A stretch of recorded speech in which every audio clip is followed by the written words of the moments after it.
Bom, boa noite. Só vou fazer aqui uma pequena fala antes da nossa conferencista de hoje à noite. Eu vou contar um. Bom, meu nome é Henri Gervisot, sou professor aqui do Departamento de Cinema, Televisão e Rádio, faço filmes também e sou vice-diretor do Sinusp. Mas eu vim aqui, então, mais para ser, como se diz, moderador, mas eu vou contar alguma, algumas pequenas ocorrências, enfim, uma coisa meio episódica, não é muito do meu estilo em geral, mas tem a ver com o filme de hoje. Esse filme foi proibido no Brasil. Oi?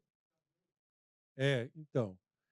E na época houve, inclusive, eu morava no Rio, houve manifestação de rua contra essa proibição. Eu participei, não era muita gente, sei lá, umas 400 pessoas, mais ou menos. Percorremos várias ruas do Rio de Janeiro. E entre os artistas brasileiros, o que mais, de forma mais assim expressiva, eu diria, e mais firme, se manifestou foi o Caetano, que naquele momento, enfim, não tinha tantos festivais de cinema e de vídeo como tem agora, e tinha um que chamava Fest Rio. E o Caetano, então, enfim, fez uma fala indignada contra a proibição, foi muito veemente, assim. E, em função dessa veemência, ele escreveu um texto. Eu vou ler trechinhos desse texto muito curto, para não roubar o tempo da nossa amiga. Mas, enfim, em função dessa mobilização, houve uma projeção meio privada, assim. Acho que na época foi num hotel do Rio de Janeiro. Eu tive lá nessa projeção, enfim. Foi uma coisa muito diferente, assim, assistir a Je vous salue Marie clandestinamente, meio que uma manifestação organizada na época pela Embaixada da França.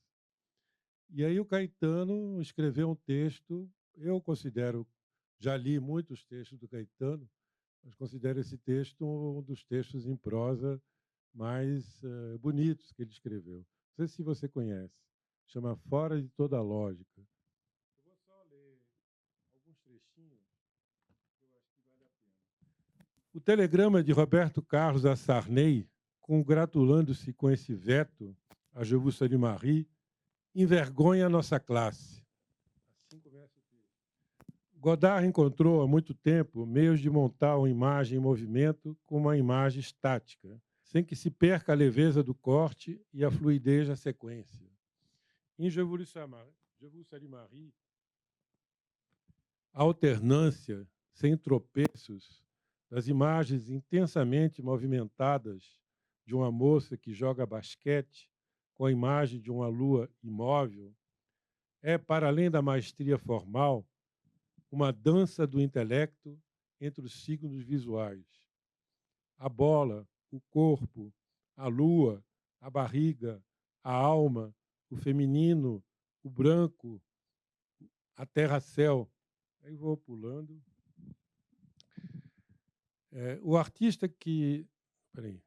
O artista que resgatou Hollywood e sua indústria do sensacional expõe com delicadeza sua atração pelo assombro, que é pensar a maternidade virginal não como mito apaziguador da angústia infantil perante a natureza carnal e sexual da concepção, mas como a dádiva incomensurável daquela que aceitou negar sua sexualidade para encarnar esse mito necessário à vida.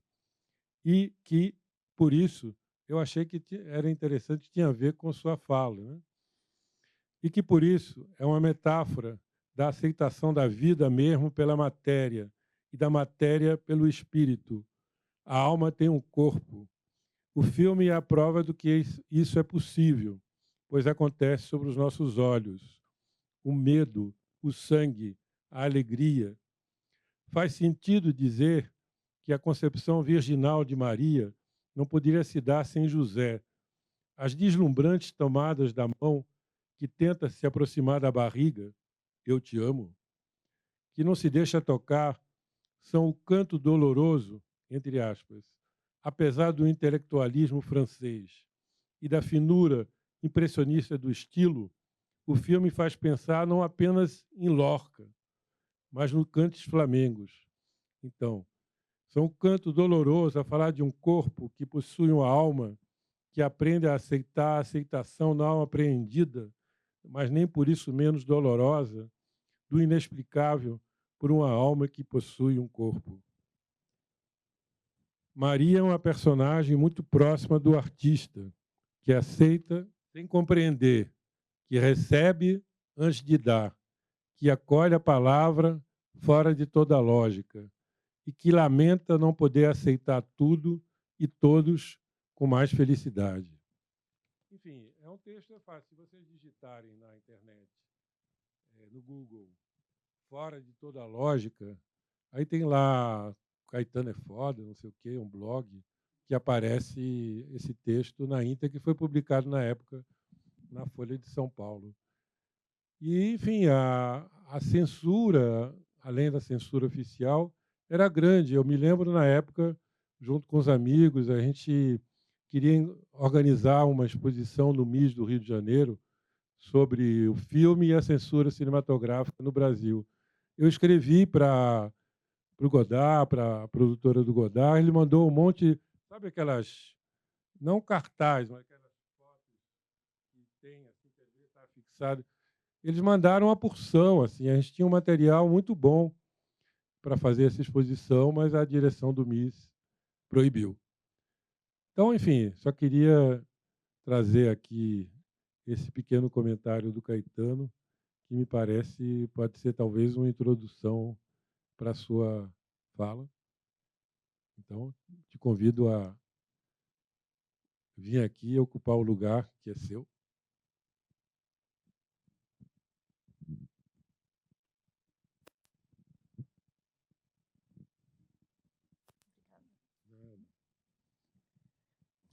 Eu acho que quebrou um pouco o protocolo, né? Estamos aqui para isso, gente. Boa noite. Eu vou me sentar, porque estou um pouco cansado, o dia foi corrido. Eu estou muito feliz de estar aqui nesse debate, na USP. É a minha primeira vez aqui na casa. E muito grata pelo convite do Sinusp, mais diretamente a Clara e a Tel, com quem eu falei diretamente. E assim, para mim é um sonho estar aqui. Eu sou uma mulher nordestina, paraibana, a primeira vez na USP, para falar do filme do Godard. Parece que nada se relaciona, né? Uma mulher negra paraibana para vir falar do filme do Godard. Então parece que as coisas são um pouco em desacordo, né? Mas não.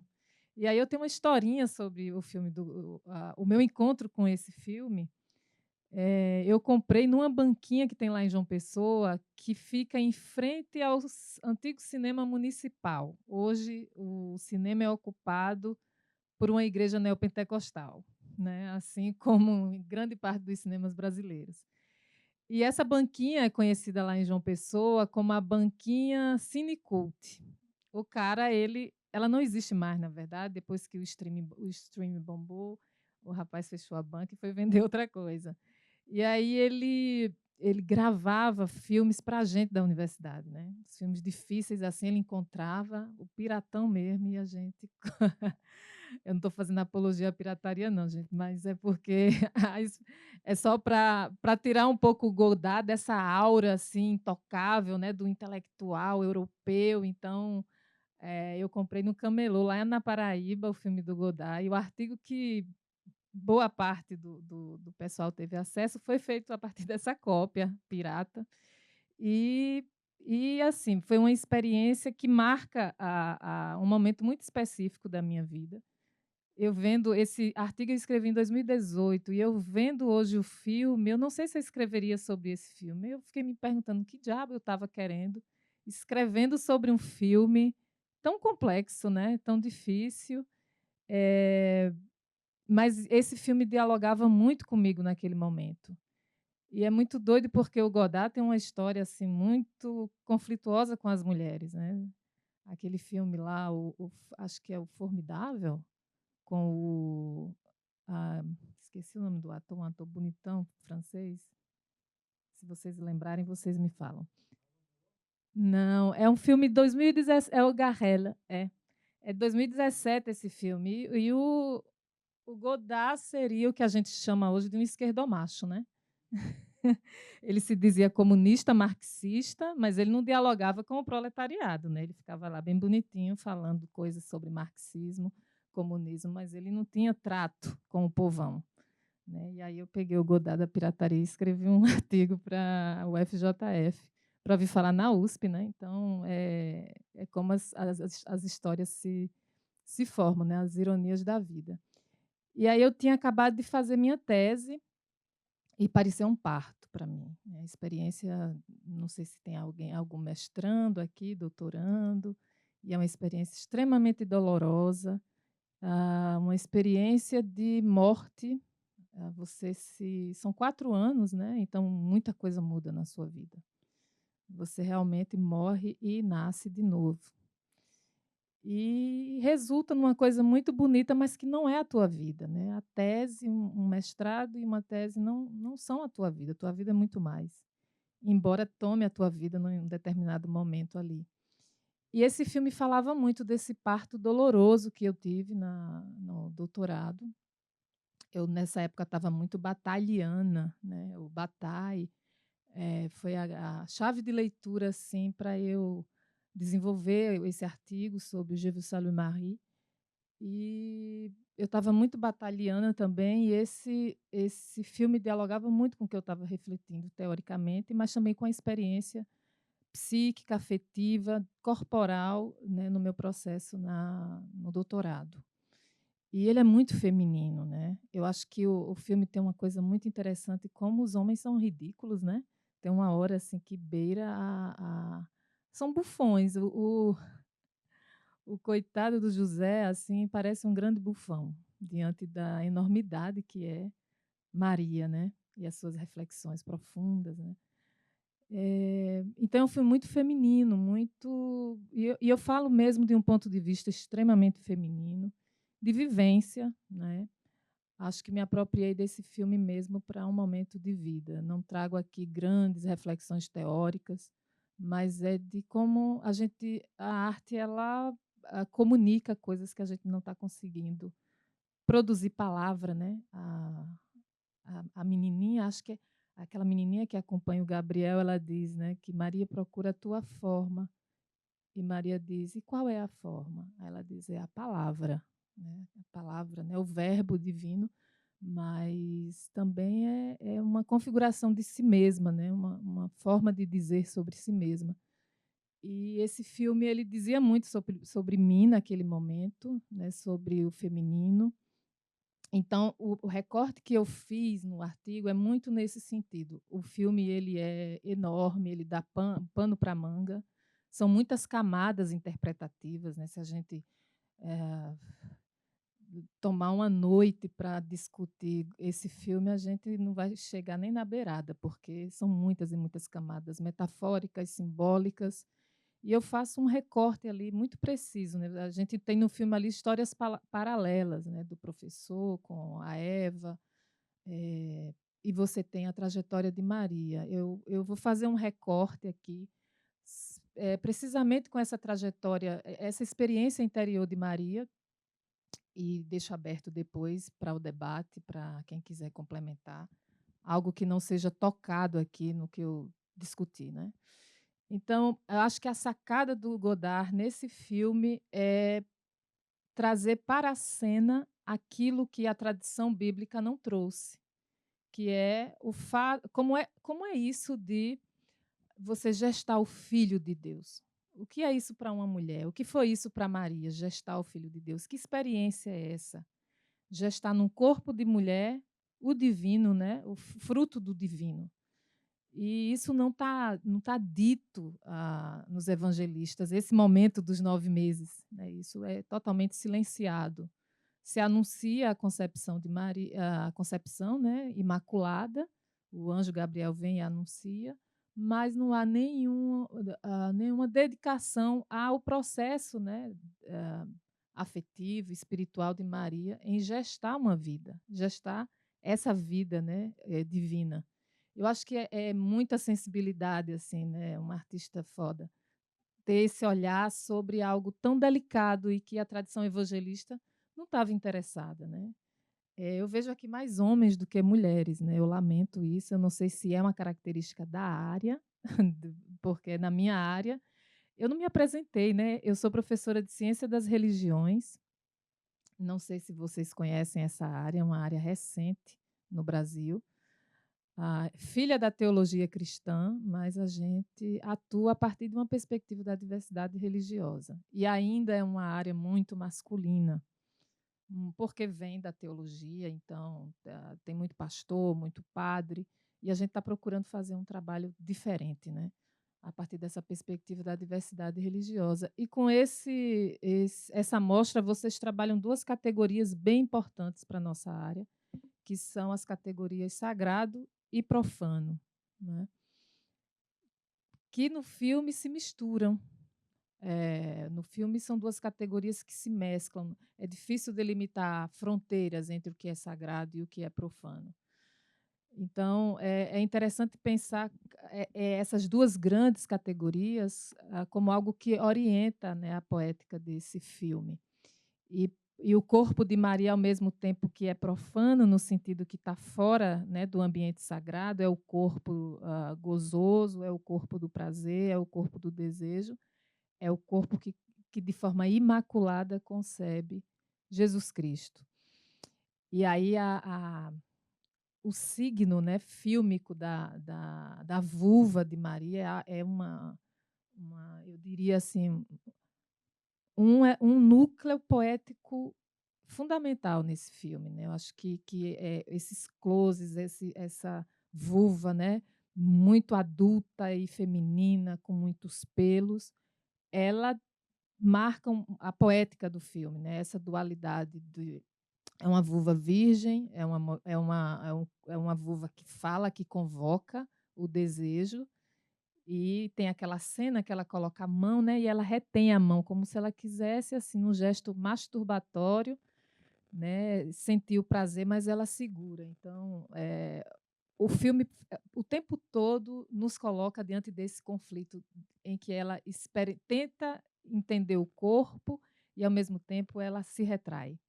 A dualidade do filme também, uma outra dualidade do filme é corpo e alma, né, o tempo todo. E Maria começa muito no primado da alma, né, ela defende o primado da alma. A alma seria aí a que domina o corpo, e o corpo é o dominado pela alma. Tanto é que na cena do médico, ela pergunta, a alma tem um corpo? Aí ele diz, é o corpo que tem uma alma, né? Então, o percurso dela inicial é sempre colocando o primado do espírito, da alma. Só que nesse processo de angústia e de confrontação diante do próprio corpo de mulher, ela vai, né, laicar, ela chega numa posição de defesa do corpo, né? Acho que a cena final do filme fala muito dessa afirmação da experiência do próprio desejo de mulher, né? Quando dá aquele super close na boca pintada de vermelho, é muito bonito aquilo. E aquilo retoma uma palavra, né, uma frase que ela diz assim, né, que é importante que o cu vá para a cabeça, né, e aí e se desça até os limites, né, dessa profundidade. Então, a experiência do corpo, a experiência dos orifícios é uma experiência de conhecimento, né? E aí a boca, aquela boca aberta, ela sinaliza ao encontro, né, com esses orifícios. Eu entendo assim que essa trajetória de Maria é um encontro com o próprio desejo feminino, né? Ela se torna mãe, mas ali nesse conflito entre a castidade e a sua feminilidade. E é uma frase muito bonita que ela diz assim: ser casta é provar todas as possibilidades sem se perder nela, né? Então, é uma castidade que não é imposta unicamente, é uma castidade que é aprendida, né? E aí, castidade é a pureza, é a possibilidade e o conhecer todas as possibilidades sem se perder nela. Não é o pecado, né? Não é, você não pode ter relação sexual porque é impuro e porque é pecado. é porque para essa missão não é possível naquele momento. E aí ensinar o companheiro qual é o gesto correto, né? Daquela mão que ávida que quer tocar e ela não, não, até que ele entende que é preciso um certo distanciamento, né? Porque a mão se aproxima do ventre e se afasta. Ela diz ui, se aproxima e afasta. Então é preciso um espaço, é preciso cuidado, não é com avidez. E quando eu digo assim que os homens ali no filme parecem um pouco bufões, principalmente José, é uma avidez pelo corpo muito grande, né? Ele fica realmente meio ridicularizado do lado das grandes questões que Maria traz. Parece que ele não está muito afeito a entender essas grandes questões. E aí eu fico me perguntando também, porque as outras mulheres são muito importantes no filme, né? E elas colocam o desejo delas, elas têm relação sexual com os seus homens, mas eles as abandonam, né? E o único que fica com a mulher é José, porque a mulher se recusa ao sexo. Eh, e aí é uma dualidade interessante para pensar esse lugar da sexualidade feminina. Quando a mulher mostra o desejo, parece que isso é fator de repúdio masculino, né? Mas o percurso de Maria é ao encontro do próprio desejo. Então, eu vejo o filme como um filme de formação mesmo, sabe? Uma narrativa de formação, formação de feminilidade. E as cenas angustiantes, né, daquele corpo que se revira, tem uma cena em que ela faz como se fosse o arco da histérica, né? As histéricas de Charcot, o grande mestre de Freud da psicanálise.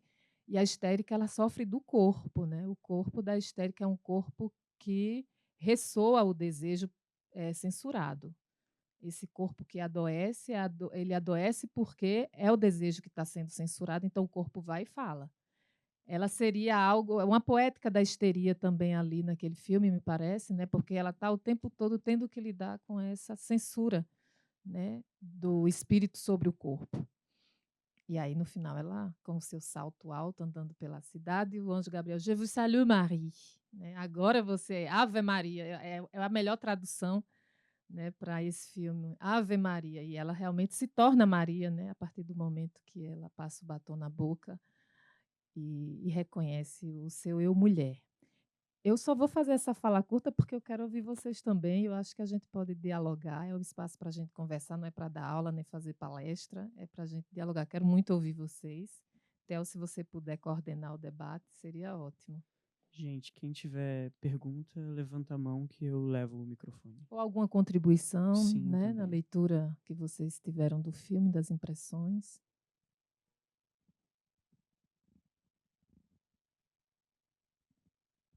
Opa, tudo bem?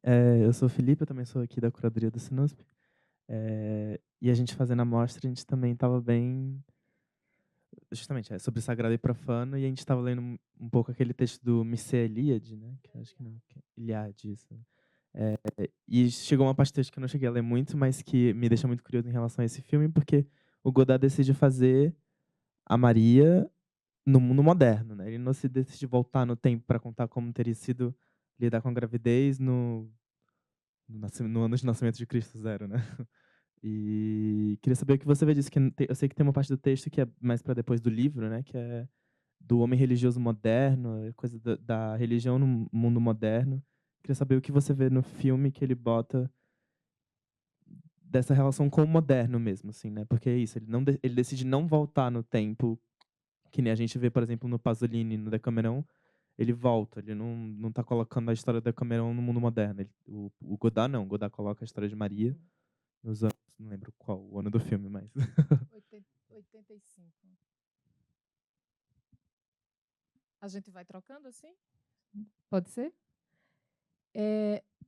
Você falou agora, eu lembrei de um texto do Michel Deléry, que era um parceiro intelectual do Georges Bataille. Ele tem um texto chamado Sagrado Cotidiano, né, que é uma espécie de sagrado laico, um sagrado que se vê na vida cotidiana.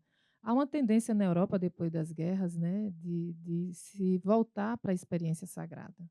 Né, o desencantamento do mundo depois das duas grandes guerras faz com que né, a racionalidade seja questionada e esses pensadores, né, como Jorge Bataille, e aí da década de 30, os surrealistas, tentem voltar a uma era sagrada, mas como isso seria possível depois de tudo que foi alcançado, né, com a ciência, enfim. E eu acho que o Godard vai por esse caminho, assim, que a experiência sagrada, ela não necessariamente precisa do vínculo à instituição, né? A experiência sagrada é uma experiência íntima, profunda. E isso dialoga muito com Bataille, né? Ele tem um livro chamado A Experiência Interior, e para ele o sagrado seria em decorrência, né, dessa experiência íntima de contato com essa dimensão mais sagrada humana mesmo, que seria as nossas profundidades, os nossos afetos, as nossas contradições. E eu vejo que ele procura atualizar, o Godard, né, atualizar a temática do sagrado para o cotidiano a partir dessa experiência íntima mesmo, porque não há nenhuma questão religiosa ali posta, né? Você tem as referências dos textos e tudo, mas nenhum dos personagens ali tem um vínculo religioso, né? A experiência sagrada é uma experiência interior mesmo, né? De busca, de procura de si. Eu acho que é uma tentativa de localizar o nosso sagrado íntimo, na verdade. Eu penso por aí. Então, assim, quando você disse assim que o Godard ele era marxista, né? E também comunista, né? Eu acho que assim, o filme dele também tem uma mensagem política, né? Nesse campo aí, né? Porque eu acho assim que na época que o Godard está fazendo o filme dele e tal, ele também quer dar um pouco assim, criar uma possibilidade, né? Porque depois de maio de 68 e tal, a França está com uma série de problemas, né? Assim, cultural e político, né? Então, eu acho que eu vendo esse filme do Godard e outros também que eu vi, né? É sempre que há uma saída, né? Uma possibilidade, né?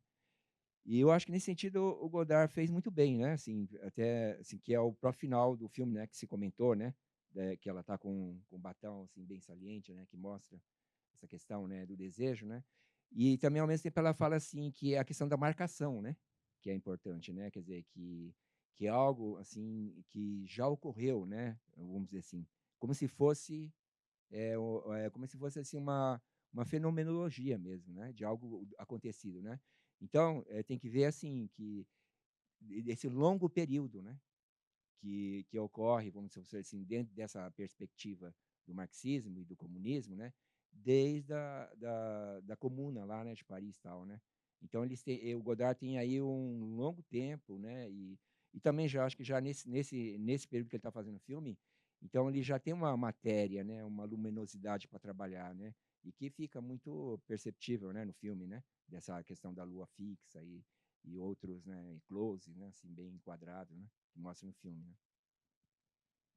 Você falando isso sobre, né, esse posicionamento político no filme, me fez lembrar também do Jorge Bataille, né, na teoria do erotismo do Jorge Bataille.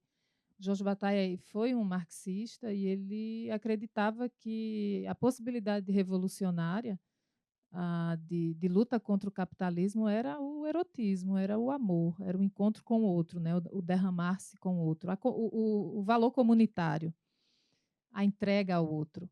E aí questionando, né, os modos capitalistas de relacionamento, né, o individualismo e o amor, né, esse amor, né, que não questiona, esse amor ao divino, né, o Jorge Bataille ele coloca algumas categorias do amor, o amor dos corpos, o amor do coração, o amor divino.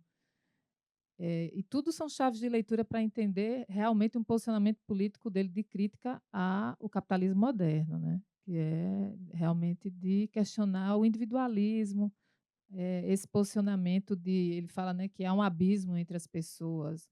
O consumismo leva a essa perda, né, da relação mais comunal entre as pessoas. E o amor o erotismo é que seria aí, né, a grande bandeira aí, no caso do Jorge Bataille, para se posicionar contra o capitalismo.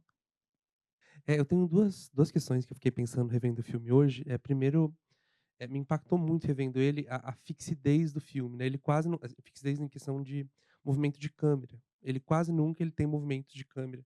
Tinha numa ocasião que eu acho muito interessante, que ele tem um zoom no céu e a câmera treme. E pra mim ele tem uma coisa quase, apesar de ter essa questão que estava tendo no texto do Caetano que o Henri leu, né, tem essa questão do movimento interno, ele pra mim tem uma qualidade que é muito pictural, né, não tem movimentos de câmera muito expressivos, né, são sempre planos muito fechados, quase como pinturas dentro do filme, né, eu acho isso muito interessante. Então a primeira pergunta que eu queria fazer é se você, como você pensa a relação, se você vê essa relação pictural no filme, e como se relaciona isso com as questões que você estava elaborando, você acha que tem alguma relação com isso? E a segunda, que está um pouco ligada com essa, são as imagens de natureza, né? O tempo todo tem essas imagens de natureza no filme, né? Os caniços, o vento passando pelas folhas, né? E eu queria saber um pouco sobre como você vê essa relação entre o corpo e a natureza no filme, que eu acho que é bem marcada o tempo todo, sempre volta de alguma forma. Ai, que pergunta bonita. Boa pergunta e complexa também. Eu pensei muito nessa questão pictural, né, principalmente as cenas da vulva de Maria, né, me remeteu muito àquele quadro, A Origem da Vida, não é isso o nome do quadro? A Origem do Mundo. Era constante isso, né, na minha cabeça, sempre que muito focado ali nos pelos, na vulva. A minha leitura é muito mais literária, né, poética, então eu não tenho a agudez para fazer esse tipo de leitura que você faz, né, dessa fixidez, né, pictural, mas de uma forma mais intuitiva, eu consigo perceber isso. E com relação à natureza, né, me parece mesmo uma grande Pachamama, né, assim, uma divindade mesmo, e sempre em relação com esse corpo feminino. Eu vejo o lugar do transcendente também ali na feminilidade, né? Não é só o sol, né? O sol aparece muito também como esse deus mais masculino, que está distante, mas ao mesmo tempo é um Deus que está muito próximo, né? Naquela cena do banho, tem um plongezinho assim, né? Ela está ali na banheira tomando banho e parece um amante que está ali olhando a sua amada, né? Se banhar, ali se lavando para limpar a carne, ou também, eu imaginei, né, na minha sensibilidade, depois do sexo, a mulher tende a se limpar, né? Então ela vai lá e toma o seu banho. Eh, então tem muito essa divindade também da natureza, muito ligada a uma divindade feminina mesmo, me parece, né? Não é só esse Deus masculino que é das alturas. O sol, como uma referência ao divino, é muito dual também, né? O Bataille, ele lia o sol também como ele ilumina, mas ele também cega. Ele traz a vida, ele promove a vida, e aí tem a fala do professor no início do filme, né, falando que os raios solares surgiram e ali se inicia a vida, mas ele também mata, porque ele queima, né? Então, essa dualidade entre vida e morte aparece muito nessa imagem solar, que também eu vejo assim que remete à imagem do ânus. Eu até coloquei isso no meu texto. O Bataille ele tem um texto sobre o ânus solar, né? E o sol, em alguns momentos, quando a gente é inebriado pelo sol, o reflexo dele, né? É escuro, é como um orifício. Então, é também da ordem da imanência, né? Esse sol, não só da transcendência, porque o grande jogo ali poético do Godard é entre imanência e transcendência, né? Não sei se eu respondi, mas eu acho que é mais assim para a gente trocar uma bola mesmo e construir juntos, e pensar também nessa linguagem fílmica, né? Que não é muito né, da minha competência, mas é uma coisa que eu quero muito ficar atenta também. Obrigada pela pergunta. Falando sobre isso, sobre o sol, tem uma cena logo no começo que ela fala que ela é a sombra de outra sombra. E nesse momento mostra a lua, que seria a luz de outra luz, que é iluminada pelo sol. Uhum. Eu queria saber se isso tem alguma relação, Ah, porque toda hora também remete a essa ideia da lua, né? Eu acho que ela se vê muito mais como a lua que recebe essa luz do sol, que seria Deus, então ela tem essa missão divina que transcende as vontades próprias dela, ou não, porque ela também quer agora ter esse papel. Mas por que fala que é a sombra da sombra? Isso é um olhar muito feminino, né? Muito feminino de ver a Maria identificada, né, com essa lua que se reflete a partir desse sol. Ela fala muito da sombra de Deus, né? Até a passagem de Lucas, né, do evangelista Lucas, diz que é a sombra de Deus que se lança sobre o corpo de Maria, tá? Assim, em capítulo 1, versículo 35. E aí se fala que é a sombra de Deus que está sobre o corpo dela. Então, é essa sombra da sombra, né? Essas várias nuances da sombra. Mas a leitura que você faz, né, uma leitura sua, uma percepção sua, é muito interessante também. Pensar essa lua que absorve, né, a iluminação do sol, e é uma lua que é noturna, que aparece ali, né, junto com outras circunferências, voltando ao texto do Caetano. Agora, o texto do Caetano, por vezes, é muito técnico, né? Ele fica muito numa dimensão técnica, me parece, pelo que o professor leu, muito técnica, né, do movimento. Às vezes eu fui dar uma investigada no que tem escrito sobre Gilles Marie, os artigos, e há muito interesse pela forma, né, do filme, né? Me incomoda um pouco. Eu que sou da literatura entendo perfeitamente que a mensagem ela se dá a partir de uma forma, que forma e conteúdo são complementares. Mas há um exercício de intelecção da crítica que fica nesse lugar da forma pela forma. Me parece assim um lugar um tanto esvaziado, sabe? Que perde a poética da coisa. Tem o texto, acho que é do Walter Benjamin, né, que fala desse exercício intelectualista da forma pela forma, quase fascista, né? Essa coisa exacerbada de buscar a forma sem perceber o conteúdo. E ali o professor falou, né? Há uma mensagem nesse posicionamento mais marxista divino que é fundamental. Eu não consigo desamarrar a forma de conteúdo, acho que a forma é o que marca a arte, a produção artística, é a partir da escolha de uma forma que se pode comunicar uma mensagem, mas me incomoda assim, né, esse exercício exacerbado da forma. Eu não sei se vocês me entendem aqui, isso é uma crítica que eu faço a um ultra-intelectualismo dentro das áreas artísticas, que por vezes perde a mão, sabe? Oi, professora, boa noite, tudo bom? Eu gostaria de fazer uma pergunta no seguinte sentido. Do filme que eu vi do Godard, que eu não, claro que é uma obra muito difícil de ter qualquer completismo, e eu acho que eu tenho uma noção meio do período inicial, esse período intermediário da década de 80 e o período final mais próximo dos anos 90, 2000. E me parece que sempre é muito constante um exercício de ataque da metáfora. A metáfora é desestabilizada nos filmes do Godard muitas vezes, e dentro da filmografia dele, me parece que salta aos olhos esse filme em questão como um filme profundamente metafórico e constantemente associativo nas suas metáforas, por mais complexas e nuançadas que muitas vezes elas sejam, né? E eu achei muito curioso ser esse um dos casos do filme bastante metafórico do Godard, que, de certa forma, acredita no poder da imagem, da palavra, se tratando de um filme sobre Deus e sobre religiosidade e religiosidade cristã.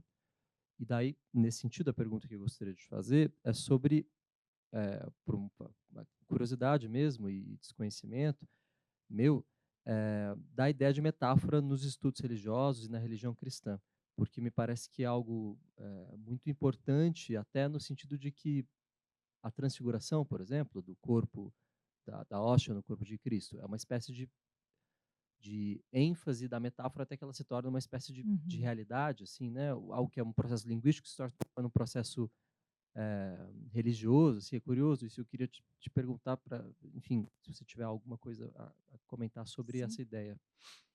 Eu gosto muito dessa perspectiva. Eu vou te indicar um texto do Paul Ricoeur, A Metáfora e o Símbolo. do Paul Ricoeur. Ele está num livrinho pequeno chamado Da Interpretação, da editora Edições 70. Ele tem o grandão, a metáfora, mas a metáfora e o símbolo vai dar conta e dialoga muito com o que você traz, né? E existe uma compreensão também da noção de obscenidade pela metáfora, né? A metáfora, ela é uma forma de trazer à cena aquilo que é oculto, né? Aquilo que não pode ser dito. E a metáfora, ela é uma violência à palavra, né? Ela é uma violência à cadeia de significantes, porque para o Paul Ricoeur, a metáfora não é só uma palavra ou só uma imagem, mas é uma frase, mesmo que seja uma frase imagética. E você falou isso, né? São metáforas que se associam e constroem frases. E para falar do sagrado, e para que a linguagem comporte o mistério do sagrado, só a metáfora é possível dizer, dentro dessa perspectiva dos estudos das religiões. Não se pode dizer tudo, mas a metáfora ela contorna. Contorna no sentido que ela dá alguma forma àquilo que não tem forma. A linguagem convencional não dá conta, né? Por isso que as artes, né, dentro do nosso campo de estudo, são a linguagem artística é uma linguagem fundamental para entender a manifestação do sagrado, porque é por esse exercício de violação da linguagem convencional que é possível dizer os não ditos, que é possível dizer aquilo que a gente não acessa pela racionalidade, que seria aí, no caso, o mistério divino. Eu acho que, e dá um estudo bonito, né? Pensar nessa perspectiva, você trouxe isso e eu já fui logo lá no Batai, fica aí, eu toco a bola para você pensar. Muito boa a pergunta. Gente, a gente vai fazer mais uma última pergunta. O Felipe quer fazer, porque a gente já está chegando em quase 1 hora, mais ou menos, que é o nosso teto. E aí, agradecer a vocês. Eu pedi aqui para fazer outra, aproveitar. Porque justamente você falou que é um filme que justamente trata muito dessa questão do feminino e de justamente trazer essa figura que é sagrada, né, da Maria, para essa coisa profana, cotidiana, como é essa coisa da gestação de Jesus, né? Eu queria saber, na verdade, uma pergunta um pouco mais geral, assim, é uma dúvida mesmo, de como, nisso de estudos religiosos, realmente se encara esse lugar feminino, porque no cristianismo eu acho que é relativamente um pouco diferente de várias outras religiões, né? Que incorporam um pouco mais a figura feminina como sagrada mesmo. Que no cristianismo eu acho que Sim. tende-se a ver o Deus, que é de fato o sagrado. Claro, justamente sempre coloca-se em debate, porque teoricamente ele não tem gênero, né? Deus não é masculino, mas em geral ele é sempre tendencioso a esse lado do masculino, enquanto outras religiões conseguem ver o feminino como pelo menos é o que eu percebo, assim, pode ser muita ignorância também, existe uma incorporação maior do feminino como um lugar sagrado mesmo, assim. Eu queria ver mais a sua percepção sobre isso. A sua pergunta me fez até pensar sugerir, né, se houver uma segunda edição dessa mostra, né, trazer o sagrado a partir de outras perspectivas culturais e religiosas, né? Essa mostra, a ideia é incrível, inclusive quero levar lá para os meus alunos de Ciência das Religiões e que essa mostra ela cresça cada vez mais e a partir da pergunta, né, como é seu nome, Felipe, a partir da pergunta de Felipe, trazer outro referencial, né? Filmes que tratem de outras espiritualidades, de outras religiosidades, para a gente depois poder dialogar nesses termos, né, de um comparativo entre várias perspectivas religiosas. Pois é, Felipe. Eu acho que o filme até traz um pouco essa marca, né, da condenação do feminino, porque as outras mulheres elas estão relegadas ali a um lugar insignificante para os homens, né? Porque desejam e expõem o desejo. A gente vê a gente lá trabalha muito com as religiões marginalizadas no Brasil, né? O nosso campo de estudo é o campo brasileiro. Então, as religiões marginalizadas, perseguidas pelo racismo religioso, são as espiritualidades eu nem diria religiões indígenas, né? Porque a palavra religião até é uma palavra colonialista que não dá conta da experiência de outros povos com o divino ou com o transcendente, né? A palavra religião está muito impregnada da experiência da cultura cristã. E aí a gente trabalha muito com as religiões de matrizes africanas, as espiritualidades indígenas, né? E a gente vê realmente o lugar que as mulheres, né, ocupam nesses sistemas de crenças. Só que Maria, ela é um furo na bolha machista também, né? Porque a mariologia, né, os cultos voltados a Maria, tem uma centralidade na religião que dá esse. Ela é uma deusa, né? Ela é uma deusa dentro da religião cristã. Ainda que não se diga isso, mas ela é uma grande deusa, né? E as várias aparições, né, as procissões, os vários tipos de Maria, né? A Maria daquela, Maria disso, a Maria da Nossa Senhora da Conceição de Fátima. E há um estudo que fala da relação de Maria, do culto a Maria, a Mariologia, com o culto de Ísis, que foi uma deusa egípcia muito cultuada em Roma. E se fazia procissões em Roma e tudo para honrar, né, essa deusa, e era a deusa dos pobres, né, porque a Roma, o culto romano era o culto dos olimpianos, né, dos deuses olimpianos, da aristocracia. E aí o povão, né, a massa, era devota a outras divindades. Então, a Maria que a gente tem hoje, ela é herdeira desse culto a uma deusa egípcia, que tinha uma presença muito forte na religiosidade popular romana. E é por isso que Maria, ela é, sobretudo, uma santa, né, ligada à religiosidade popular. Né? É o povo que reverencia mais Maria do que qualquer outro, do que qual outro segmento, né, social. Então, eu vejo que Maria, ela tem um grau de importância muito grande nesse sentido de furar a bolha do patriarcado cristão, embora seja virgem, embora faça a concepção, aí, né, conceba o Cristo sem relação sexual, mas realmente o feminino ali consegue ter alguma centralidade, né, numa religião tão machista. Então, gente, agradecer mais uma vez a professora Leila por ter vindo aqui debater com a gente, a vocês por terem vindo na sessão e ficado para o debate. Se você quiser fazer uma fala para encerrar a sua participação. Eu só tenho a agradecer, gente. Agradecer, vir aqui, ser ouvida por vocês. Nunca imaginei, de verdade, que eu seria ouvida por vocês. Queria que a sala tivesse mais cheia, queria que a sala tivesse com mulheres, para também ouvir, né, a sensibilidade das mulheres, que é importante que a gente ocupe esses espaços. Mas estou muito satisfeita com as perguntas, com a sensibilidade de vocês de me ouvirem e de trocarem essa bola comigo, né? E que a gente quebre esse apartheid. Já dizia Lélia Gonzalez, né? Há um apartheid horroroso entre sul, sudeste, norte e nordeste, que a gente acabe com isso, que isso não leva a nada, né? Essa separação é muito cretina para a construção do conhecimento nesse país, é muito cretina, e que a gente possa ocupar mais esses espaços, já que vocês já ocuparam bastante o Nordeste, viu? Lá no meu departamento, eu sou a única nordestina, não tem mais uma colega.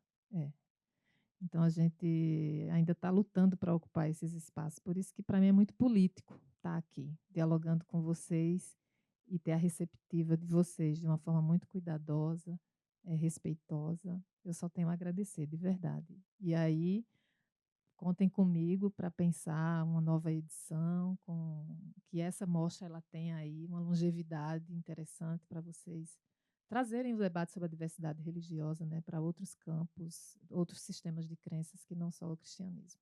Obrigada mais uma vez, gente.